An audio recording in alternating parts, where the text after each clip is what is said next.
great? Now, it seems like the kind of question that people would spend a lot of time on and that we'd understand very well. And the answer is, really, that we don't. Let's start with why this is important. Well, all of us here, I'll bet, had some great teachers. We all had a wonderful education. That's part of the reason we're here today, part of the reason we're successful. I can say that, even though I'm a college dropout. I had great teachers. And in fact, in the United States, the teaching system has worked fairly well. There are fairly effective teachers in a narrow set of places. So the top 20% of students have gotten a good education. And those top 20% have been the best in the world if you measure them against the other top 20%. And they've gone on to create the revolutions in software and biotechnology and keep the U.S. at the forefront. Now, the strength for those top 20% is starting to fade on a relative basis, but even more concerning is the education that the balance of people are getting. Not only has that been weak, it's getting weaker.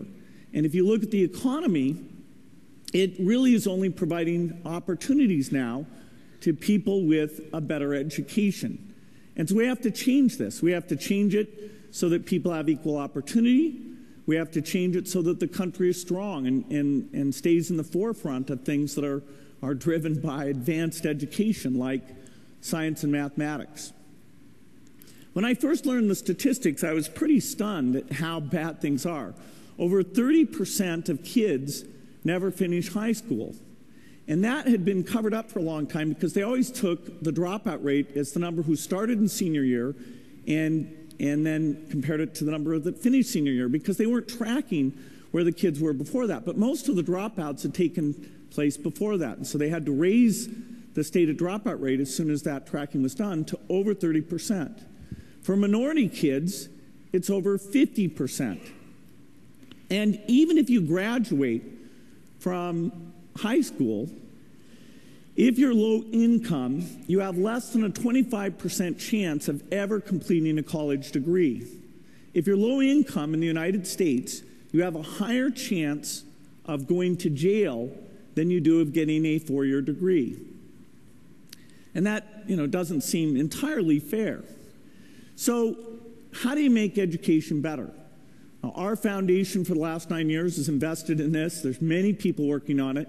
We've worked on small schools. We've funded scholarships. We've done things in libraries. A lot of these things had a good effect. But the more we looked at it, the more we realized that having great teachers was the very key thing.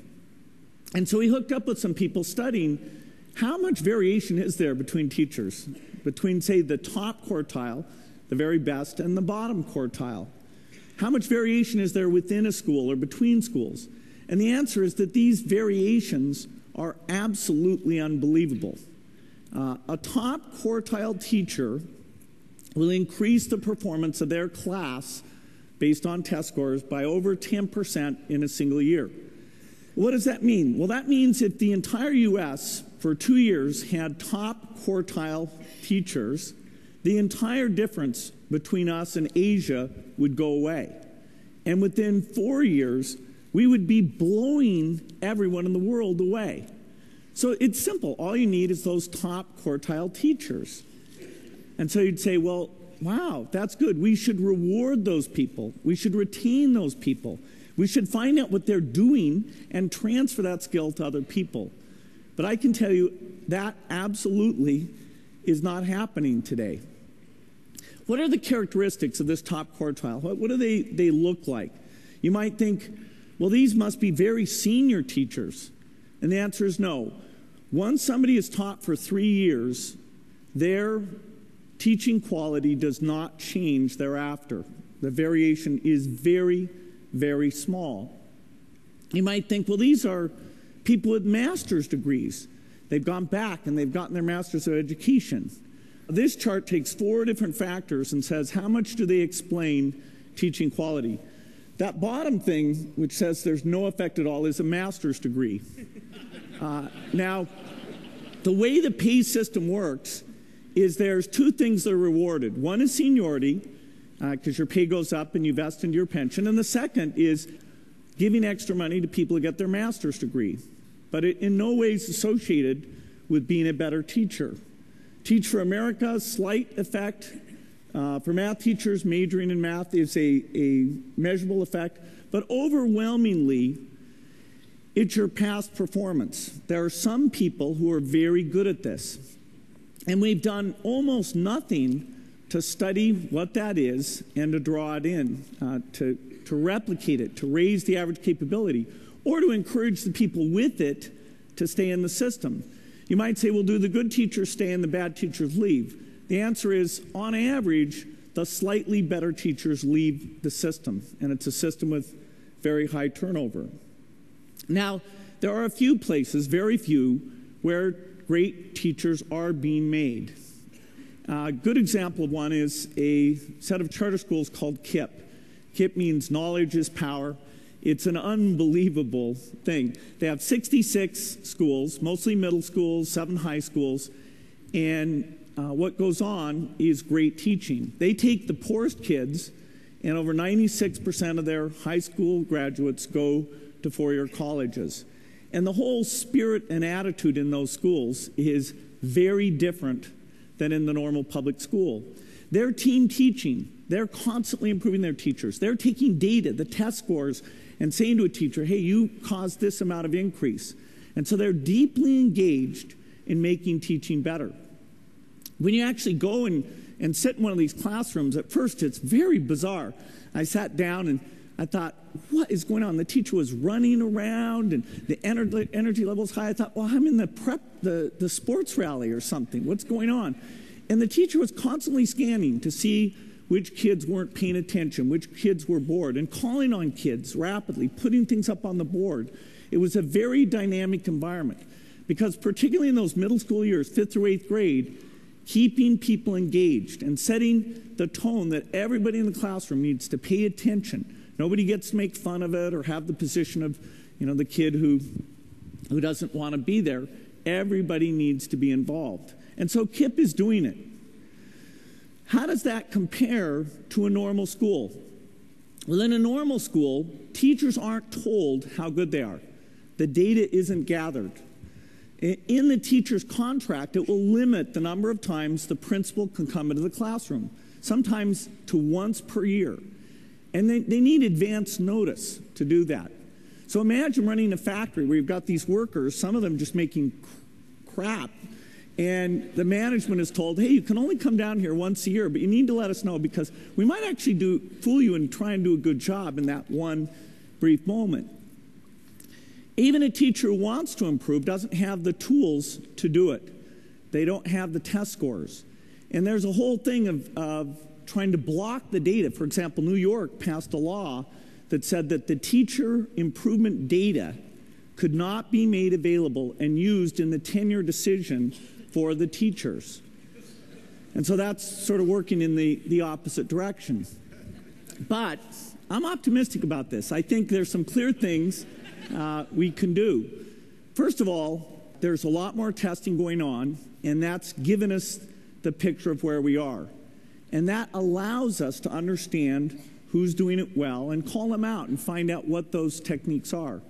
Of course, digital video is cheap now. Putting a few cameras in the classroom and saying that things are being recorded on an ongoing basis is very practical in all public schools. And so every few weeks, teachers could sit down and say, okay, here's a little clip of something I thought I did well. Here's a little clip of something I think I did poorly. Advise me when this kid acted up. How should I have dealt with that? And they can all sit and work together on those problems. You can take the very best teachers and kind of annotate it, have it so everyone sees who is the very best teaching this stuff.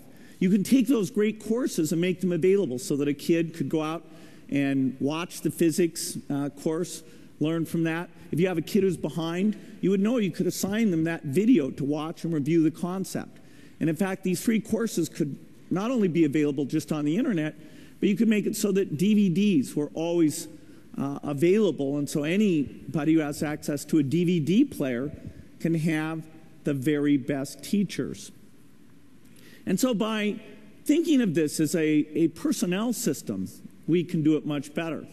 There's a book actually about KIPP, the place that this is going on, that Jay Matthews, a Newsweek reporter, wrote called Work Hard, Be Nice. And I thought it was so fantastic, gave you a sense of what a good teacher does. I'm going to send everyone here a free copy of this book.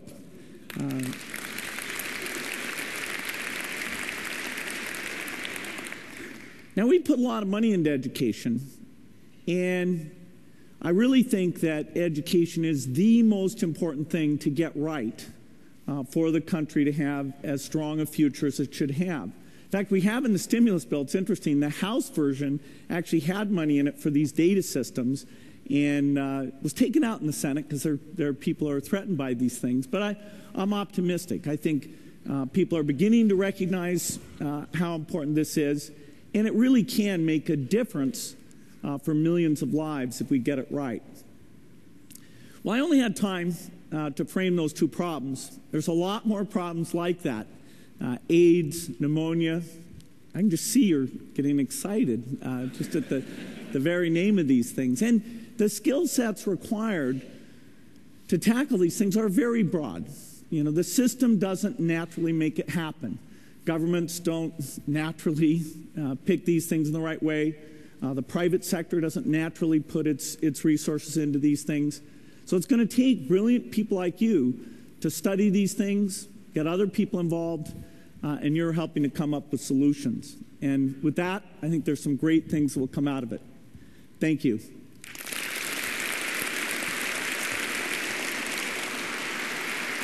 Thank